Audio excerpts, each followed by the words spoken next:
Exclusif, pourquoi Paul Biya a annulé son voyage en Suisse, le décryptage. Un avion immobilisé. 4 jours sur le tarmac. Le moteur éteint. Les bagages jamais chargés. Et puis, il repart à vide. Quand l'appareil d'un chef d'État reste cloué au sol sans explication officielle, le monde entier se pose une seule question: que se passe-t-il vraiment dans les coulisses du palais d'Etoudi? Ce que vous allez entendre dans les prochaines minutes, c'est l'histoire d'un voyage qui n'a pas eu lieu. Mais derrière ce non-voyage se cache une réalité bien plus profonde, celle d'un pouvoir vieillissant, d'un homme rattrapé par le temps, et d'un système politique camerounais qui retient son souffle depuis des décennies. Restez avec nous. Parce que cette histoire n'est pas terminée. Elle fait, peut-être, partie du plus grand tournant de l'histoire politique camerounaise moderne. Partie 1, contexte des faits, l'avion qui ne voulait pas partir. Tout commence par une image. Une image banale en apparence, mais qui a déclenché une onde de choc dans les cercles politiques africains. Un avion charter, un appareil spécialement affrété, selon plusieurs sources concordantes, est posé sur le tarmac de l'aéroport international de Yaoundé-Nsimalen. Il attend. Il attend encore. Et il repart, finalement, 4 jours plus tard, sans passagers. Officiellement, la présidence de la République du Cameroun n'a fourni aucune explication. Pas un communiqué. Pas une déclaration. Pas même un démenti. Le silence absolu, ce silence qui, au Cameroun, parle souvent plus fort que n'importe quel discours. Mais ce n'est pas tout. Selon plusieurs sources proches des milieux diplomatiques et sécuritaires, le président Paul Biya aurait eu pour intention de se rendre en Suisse, un pays qu'il connaît bien, un pays où il a ses habitudes, ses hôtels, ses cliniques de confiance. La Suisse, c'est pour Paul Biya ce que certains appelleraient une deuxième maison. Il y a séjourné à de nombreuses reprises, parfois des semaines entières, pendant lesquelles le Cameroun fonctionnait ou tentait de fonctionner en pilotage automatique. Mais cette fois-ci, quelque chose a changé. Cette fois-ci, l'avion est reparti sans lui. Pourquoi? Les réponses officielles, inexistantes. Les rumeurs, elles, sont nombreuses. Et parmi elles, certaines méritent qu'on s'y attarde, non pas pour les présenter comme des vérités établies, mais pour comprendre ce qu'elles révèlent sur le climat politique actuel au Cameroun. Parlons d'abord de ce que l'on sait avec certitude. Paul Biya est au pouvoir depuis 1982. Cela fait plus de 40 ans. En termes de longévité au pouvoir, il figure parmi les chefs d'État les plus anciens de la planète, une réalité que ses partisans célèbrent comme une marque de stabilité, et que ses détracteurs dénoncent comme le symptôme d'un système figé dans le temps. À 91 ans, son état de santé est une question d'État littéralement. Chaque apparition publique est scrutée. Chaque déplacement est analysé. Chaque absence est commentée. Et dans ce contexte, un avion qui stationne 4 jours à Nsimalen sans décoller, ce n'est pas une simple anecdote logistique.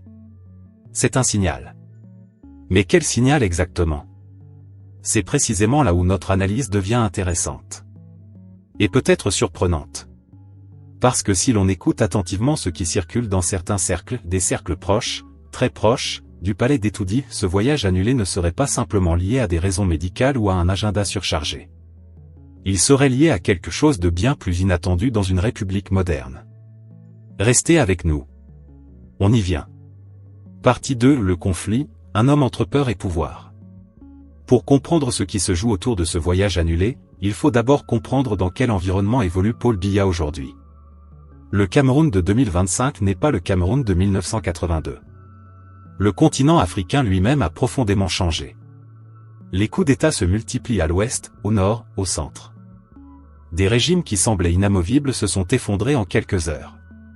Des présidents qui se croyaient protégés ont été emportés par des vagues qu'ils n'avaient pas vues venir. Et Paul Biya regarde. Il observe. Et selon plusieurs analystes politiques, il ressent, pour la première fois peut-être depuis longtemps, quelque chose qu'il ne connaît que trop bien théoriquement, mais que la réalité lui ramène maintenant en plein visage. La peur. Pas la peur d'une opposition qu'il a su, au fil des décennies, neutraliser, marginaliser, instrumentaliser. Non. Une peur plus profonde, plus viscérale. La peur que le temps, ce temps qu'aucun régime ne peut arrêter, soit en train de lui présenter sa facture. Mais ce n'est pas tout. Les mois récents ont été marqués par une série de disparitions de personnalités de premier plan sur le continent africain. Des hommes d'État, des figures militaires, des personnalités influentes. Et dans les cercles du pouvoir africain, ces disparitions en série créent une atmosphère particulière, une atmosphère que certains n'hésitent pas à qualifier d'inquiétante. Dans cet environnement, selon des sources qui demandent à rester anonymes, Paul Biya aurait développé ce que certains décrivent comme une méfiance accrue, non seulement vis-à-vis de ses adversaires habituels, mais aussi de son propre entourage. Partie 3, Révélation et décryptage, ce que le silence officiel cache vraiment. Il y a une dimension de cette affaire qui illustre, mieux que n'importe quel discours politique, la nature profonde du pouvoir à Yaoundé. Selon plusieurs récits concordants qui circulent dans des cercles bien informés, et que nous vous présentons ici comme des éléments de contexte, non comme des faits établis, le président Biya aurait, avant de prendre sa décision finale, consulté des conseillers spirituels. Des marabouts, pour utiliser le terme que tout le monde comprend en Afrique centrale et de l'Ouest. Cette pratique, disons-le d'emblée, n'a rien d'exceptionnel dans le contexte politique africain. Elle est répandue, documentée, et ne concerne pas uniquement le Cameroun. De nombreux dirigeants africains, et pas seulement africains, accordent une importance significative aux conseils de nature spirituelle dans leur prise de décision. Ce n'est ni un secret, ni une anomalie. Ce qui est remarquable ici, selon ces mêmes sources, c'est le contenu de l'avertissement qui aurait été formulé. 3 conseillers, dit-on, auraient convergé vers le même message, le voyage en Suisse comporterait un risque fatal. Non pas un risque d'ordre médical uniquement, mais un risque de non-retour. Les références historiques évoquées dans ces avertissements, toujours selon ces récits, sont troublantes par leur précision.